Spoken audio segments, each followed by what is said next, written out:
गौरी, कल जग्गू के लिए लड़की देखने गई थी। कोई बात बनी?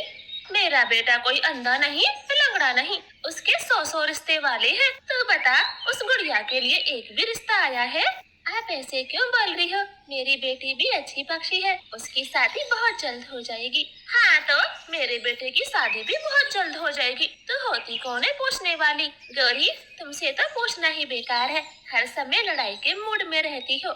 ऐसे बातें कर रानो चिड़िया घर के अंदर चली जाती है। गौरी कभी बहुत देर तक बड़बड़ाती रहती। दोनों के घर पास पास में ही थे। फिर एक दिन दोनों के बेटे नदी पार बैठे बातें कर रहे थे। दोस्त गुड़िया, मैं डोली को नहीं भूल सकता।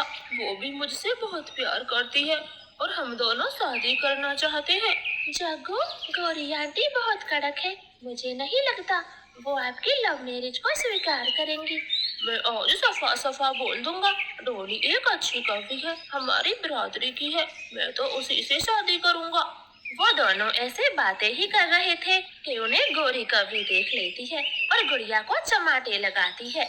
बिगड़े खानदान की चिड़िया, तेरी हिम्मत कैसे हुई? तेरी संगत में रह रह के मेरा बेटा बिगड़ा है। आज के बाद मेरे बेटे से कभी बात ना करना, वरना मुझसे बुरा कोई नहीं होगा, समझी? मम्मा, आपने गुड़िया को क्यों मारा? ये तो उल्टा मुझे समझा रही थी। जग्गू, मैं सब जानती हूँ ये कैसे समझा रही थी, पर तू अभी तक यहीं खड़ी है। जा, दफा हो जा। मम्मा, क्या पता मैं आपकी बात मान लेता, मगर अब नहीं मानूंगा। शादी तो डोली से ही करूंगा। गुड़िया वहाँ से चली जाती है। वो सारी बातें अपनी माँ को बताती है। गुड़िया, मैंने भी मना किया है ना, जग्गू से मत बोला करो। गौरी लड़ती है और मुझे झूठे झूठे ताने सुनाती है, और तुम भी मेरी नहीं सुनती हो।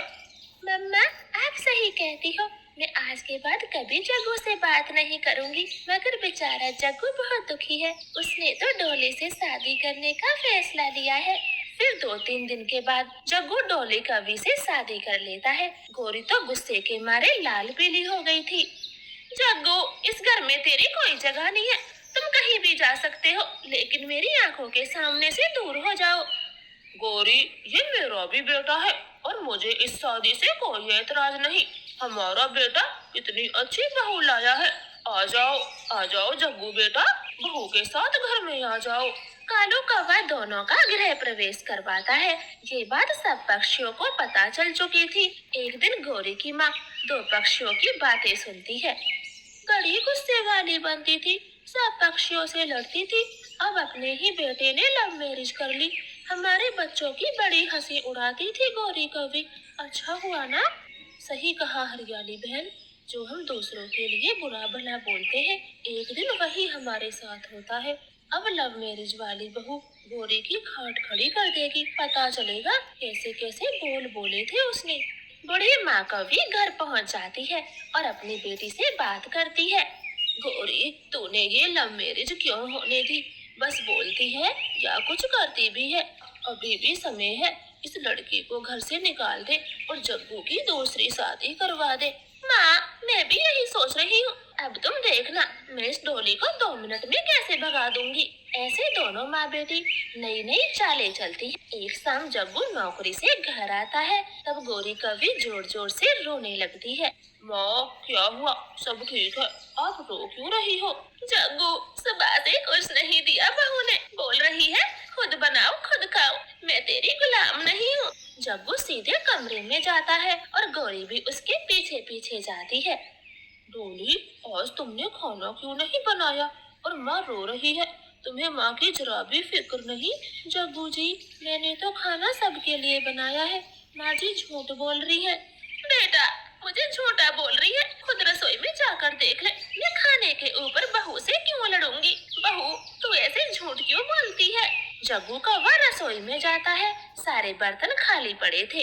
डॉली, मैंने तुमसे लव मैरिज की है, इसका ये मतलब नहीं तुम मेरे माँ बाप की सेवा नहीं करोगी। 10 मिनट में माँ के लिए खाना बनाओ, वरना ठीक नहीं होगा। डॉली खाना बनाने लग जाती है। गौरी कवि तो मन ही मन हंस रही थी।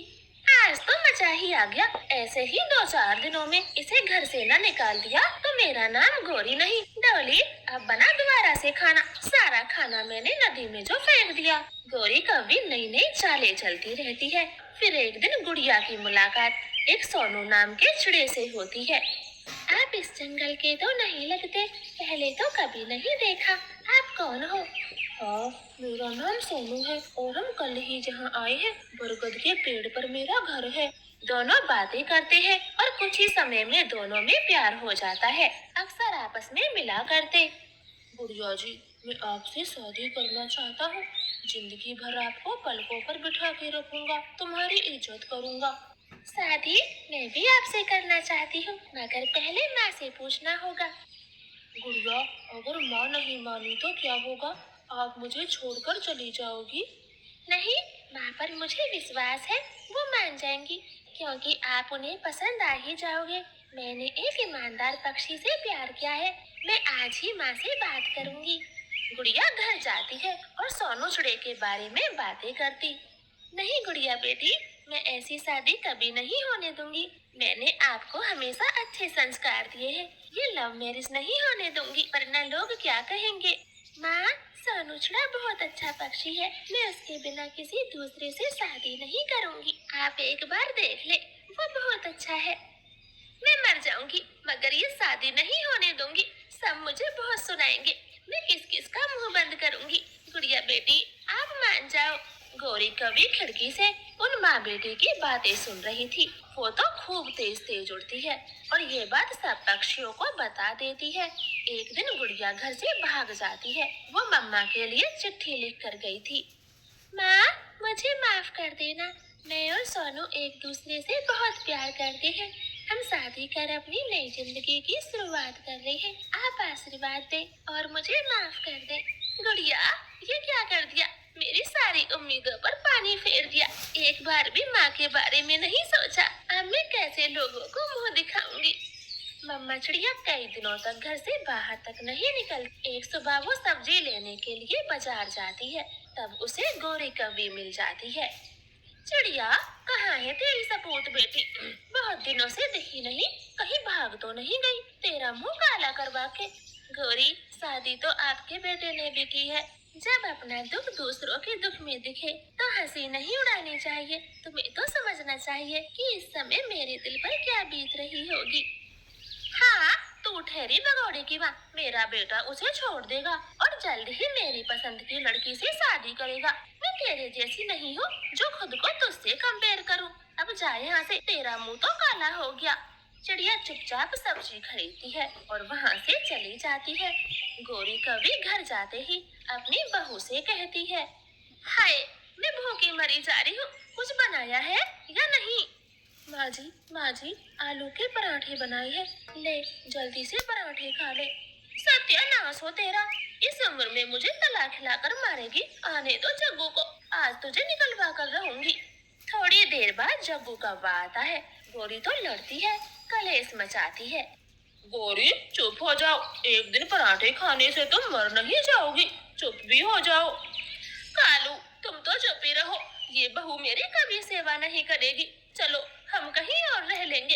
अब बेटे ने लव मैरिज की है तो कुछ बोल भी नहीं सकते। तुम मेरे साथ चलो।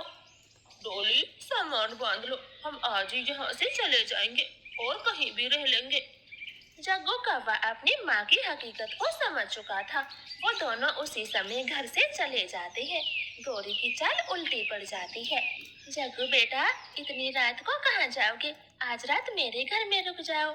चिड़िया आंटी, माँ को पता चला तो वो आपसे लड़ाई करेंगी।